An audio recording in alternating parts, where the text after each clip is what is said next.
Hi everyone. So here we are very happy. Team ENLITE is very happy to introduce Swastic Yaduvanshi. Actually, Swastik cleared this year's IFoS Indian Forest Service exam with rank 3. So first of all, Swastik, welcome. Thank you, sir. Okay, and on behalf of Team ENLITE, I would congratulate you on your grand success. Okay, so in general, first of all, for our viewers, for the future aspirants who are viewing this interview series, I would like to ask you to introduce yourself in brief. Hello, friends. I am Swastic Yaduvanshi from Delhi. I fortunately secured All India Rank 3 in this year's UPSC IFoS exam. I've been preparing for over 6.5 years for both CSC and IFoS. It's been a long journey, and fortunately, I could clear the exam this time. As far as my academic background goes, I have a civil engineering degree from Jamia Millia Islamia. I worked for 3 years in the development sector, and I have an MA in philosophy from Delhi University Hindu College. And as far as my family goes, we're a family of three. Both my parents are professors, and I'm the only child. And as far as my optionals go, so in forest, I had geology and forestry. In CSC, I had philosophy. Okay, it's great to know that. Okay, so Stig, you just now mentioned that it's being a long journey, nearly 8 years long journey. So 8 years means you need a lot of patience. And this preparation, 8 years means dedication and perseverance are also required. So this 8 long years, what kept you motivated? We hear this question frequently being asked to all those senior aspirants. But in general, if you want to answer in the Swastik style, how would you answer your 8 long years of motivation? Sir, so I think like what kept me going was a good routine, I would say. So like I used to meditate regularly, and for the past 5 6 years I've done that. And having a regular exercising routine, that's something that I've kept with quite consistently, probably even more than studies. So that helped me, and I think family support is the foremost thing. So my parents are probably, I mean, the most supportive parents anybody could have. So, like these three things, apart from studying at the studying aspect, as far as the studying aspect goes, like I was really interested in getting selected or getting into the services. So, because the inherent interest was there, that kept me going. I didn't think if there is an external pressure, somebody can sustain for like almost 7 years, like I prepared. So this is what kept me going. Good healthy lifestyle, essentially. Okay. So Stig, 8 long years, even though fortunately for you, you had your parents to support you and you also had a job experience. So during this 8 long years, sometimes in your mind you would have thought, अरे यार छोड़ देते हैं कुछ और देखते हैं I should have thought of a plan B. उसके बाद एग्जाम वापस दे देते हैं. So, did you have any kind of plan B option in your mind, or you straight away focused? हाँ जी, पूरा अटेम्प्ट दे देते हैं, उसके बाद ही plan B में जाएंगे. So for most of the years, I was focused on the exam, and although like I did not want to do something else, I did do my masters, like I mentioned, and after college, I worked for almost 2 3 years. So that experience I had, so that was something I could go back on. For the initial 4 attempts, I would say I did not think about specifically doing something else or picking up a job. But in the last year, like recently, also I was working with the development consultancy. So my plan was to give GMAT and probably go for an MBA. And I think we should have a plan B after probably 2 3 attempts. We can solely focus on the exam. But once we have a good foundation and a good base built up, then we can pick up a job and even prepare alongside with it. And sometimes it is even more productive because we're doing something else which gives us that energy. We're not stuck in life, essentially. So that indirectly helps aspirants, which is Okay. not so apparent. Okay, Sastik, you mentioned that we need to have a strong foundation. Means after 2 or 3 attempts, we can go for any other job, provided we have a strong foundation. And all the aspirants know that clearing forestry prelims requires higher cutoff. So, in general, means we have the prelims on June 16th. So, for these aspects, do you have any kind of advice? Means, what kind of foundation you need to create so as to ensure that you clear the forestry prelims? So, once you clear the forestry prelims, all those will be clearing the GS means CSE prelims also. So, what was your strategy? Sir, so like you mentioned, I think the first and foremost thing should be that as a target, I think we should straight away target the forest cutoff. Like we should not look at the CSC prelims cutoff because like the paper is so dynamic and it is changing so rapidly each year. Like if we keep even if we perform the worst that day, it should be enough to like get through. So that is why the target should always be probably 15, 20 marks more than the cut. As far as the strategy goes, I think it is repeated by all toppers, everybody. Like PYQs are the best and best resource for prelims preparation because the UPSC prelims paper is just different from any or every mock test available in the market. The market is always catching up to the UPSC paper.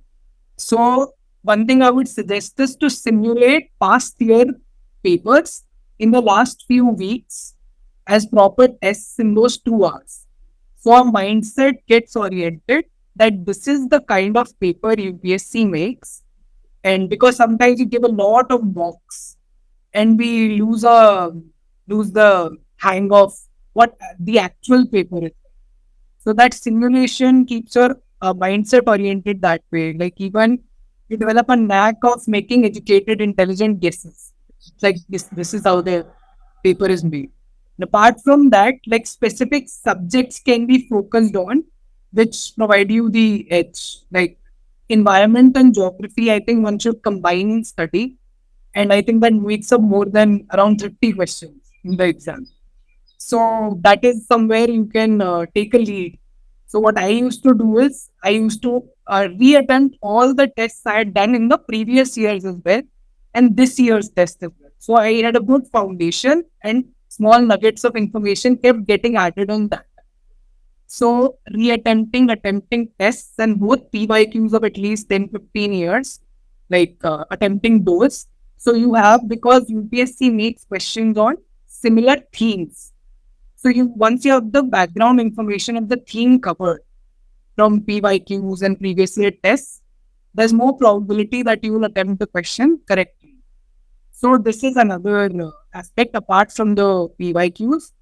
And other than that, I think like static is king.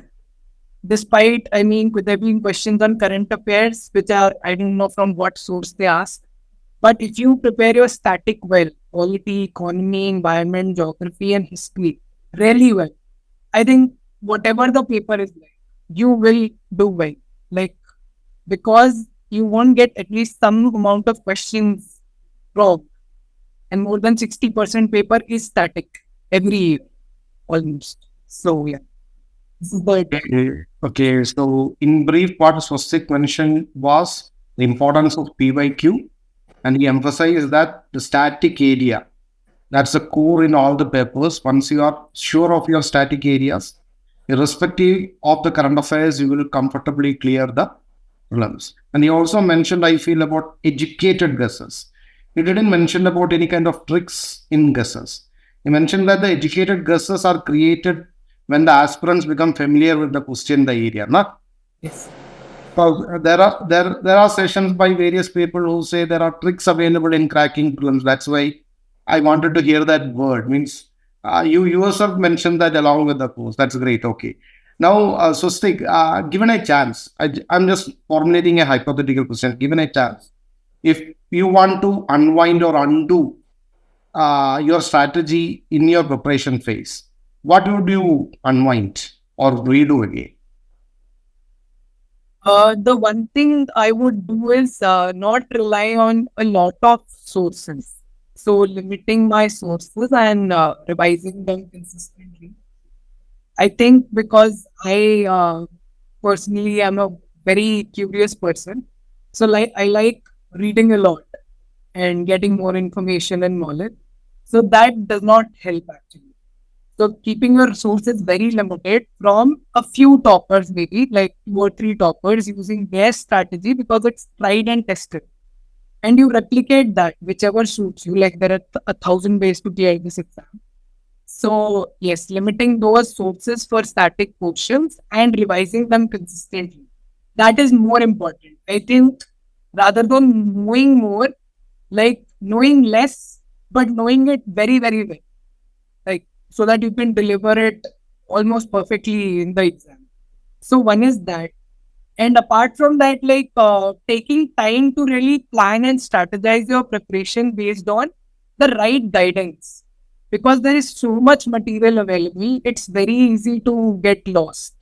Like, I mean, you can, for history, you can read Bipin Chandra, Shikhar Bandyopadhyay, and like there are so many books, Sale, Bhashyam, and you can get lost. But probably you can do Spectrum really well, revise it 5, 10 times, and just do really well in the exam.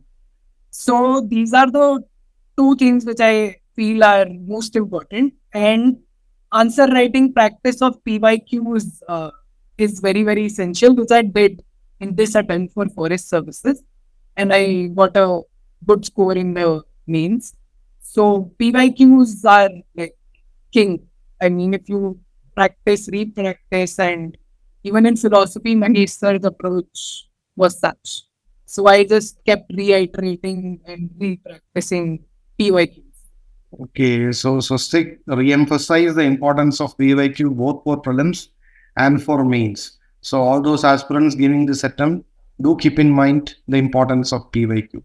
And coming to Swastik, Swastik has a natural style of talking, and he is very genuine. Means if you guys have been listening, his answers are very genuine, and he is one among the highest score takers in UPSC interview. This year, he got nearly 225 marks for UPSC interview for IFoS right now. So see, there are a lot of myths associated. You need to do a lot of things for UPSC.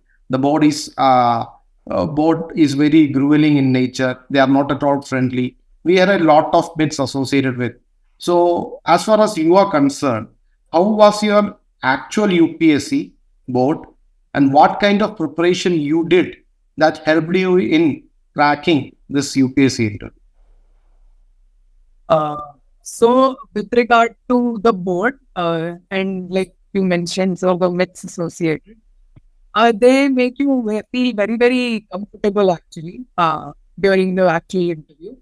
And it is very conversational. Even if they ask factual questions, they are not expecting you to know the answer to all the questions. Like some of my friends have even said they've not answered like sometimes 60, 70% questions and they've got a really good score despite that. So I think like the description is it's a personality test. Now it does not mean that you can just get away with not knowing anything. You should know something. But like you should answer what is asked and happily say, smilingly say no. And you don't know and you're confused. It's better to say no with a smile than give a half-baked answer or And feign acknowledgement, yeah. yeah, just trying to probably bluff. Maybe bluff is a harsh word, but like not to like because they're very experienced people and they've interviewed so many aspirants. So like answering precisely what is asked and just saying no when you don't know. And other than that, I would just say that being practical and honest is really, really important. Who you are as a person, like they will accept you as a person until like there is no very immoral aspect which you are projecting. But if you're confident in who you are, you're practical and honest in you answer what is asked, you will score well, even if you don't know answers to several questions. So that is what my experience has been. And so you asked the second question as well. Could you please repeat? The second question means what kind of preparation you did so as to ensure to get this much mark. Means कुछ किया था नहीं तो means you just went with the flow. Yes, sir. Actually, I prepared transcript questions answers. For 2 years, I took the transcripts of 2021 and 2022. Like I took 2022 and a friend was preparing. He took up 2021. So with that question bank, like because questions, they're not endless. Similar questions are asked. So if you prepare answers to those, like you're already prepared to a certain extent on how or what questions they would ask. So that is one way to go about it. And that really helped me. And apart from that, I don't know if it's the best strategy, but I gave a lot of mocks and I took a lot of one-on-one sessions just to stay in the rhythm. So if you are that type of person who wants to stay with the momentum and keep the rhythm, then you can give a lot of mocks. But toppers suggest that we should not be giving a lot of mocks because they sometimes the advice is conflicting and you tend to get confused. But I would say that giving a lot of mocks keep that rhythm alive, and it helps in the actual interview.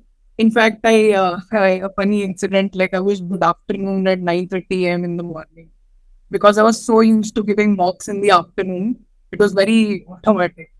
So everybody laughed in the but anyway, so that, and apart from that, consulting people who have already scored well.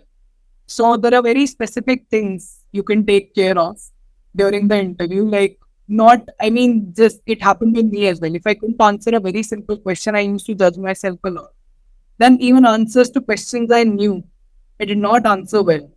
So it's okay to probably not know something very basic also. But like just smile and get on with the next question. And I think this is it with regard to interview preparation. Keep it very simple, and they are ready to reward you marks. I think like they are not Yeah. there to bother you or give you probably 100 or 120 marks. Actually, in reality, that's what happens. The interview board is not trying to harass you. They just want few future bureaucrats, few worthy bureaucrats. That's the only answer for it. Okay, now coming to Swastik, your association with ENLITE IAS. Actually, how you are associated with ENLITE. So with ENLITE, I guess I had enrolled for the philosophy program with Mahesh sir, the philosophy test series. And actually, in that, I had a very, very good experience. Even my scores in the, at least paper one, were good. I think one of the, like, I got one of the highest marks in philosophy paper one. So that actually was the start. And Mahesh sir being the really warm and welcoming person, apart from preparation as well, I used to connect with him for basic strategy. And then I started with GS answer writing as well, like the daily answer writing, and his approach with ethics also, because ethics has a big overlap with philosophy, the core ideas. And the notes he had shared were very concise, and you could easily replicate that in the exam. So this is largely what my association is doing, and the philosophy experience and the GS experience had been really good, even though I did not clear the exam. But in paper one, I was able to do quite well. And yeah, I Okay. even met sir last year. Yeah, Good, good I experience. also remember you came to Kerala last year to visit. Yeah. Okay. So, Sig, it's really great speaking with you and knowing your experience. Uh, and these kind of experiences, when shared, will help the future aspirants in going in the right track in their preparation. So, once again, on behalf of Team ENLITE, I would like to congratulate on getting the rank and for a very successful future. Thank you Thank so you, much. Sig.